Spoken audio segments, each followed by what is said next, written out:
Alors la fonctionnalité que je viens d'utiliser dans les styles, bon, elle se trouve aussi dans la palette paragraphe, menu texte paragraphe. Ici en bas, elle se trouve là. Ça, c'est là qu'on demande manuellement sur un paragraphe, puisque vous comprenez la différence entre la palette paragraphe et le style paragraphe. Palette paragraphe, c'est quand on travaille sur un seul paragraphe, c'est là qu'on peut demander que, voilà, enfin un seul paragraphe ou un bloc sélectionné avec plusieurs paragraphes éventuellement, évidemment, dans ce cas-là. Quoique, on peut avoir un long paragraphe qui s'étend sur plusieurs colonnes, mais c'est là qu'on va demander que les lignes soient l'une en face de l'autre. Ça, c'est un détail, mais ça fait la différence avec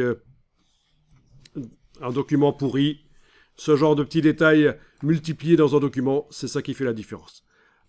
Alors, cette fonctionnalité, je ne l'avais pas précédemment parce que j'avais installé les fonctionnalités japonaises de InDesign dans mon InDesign. C'est gratuit, on peut installer, pour faire du japonais, les fonctionnalités japonaises dans InDesign. Mais ça a posé un problème parce qu'à un certain moment, j'ai remarqué que voilà, l'alignement des lignes entre les colonnes, ça ne marchait pas.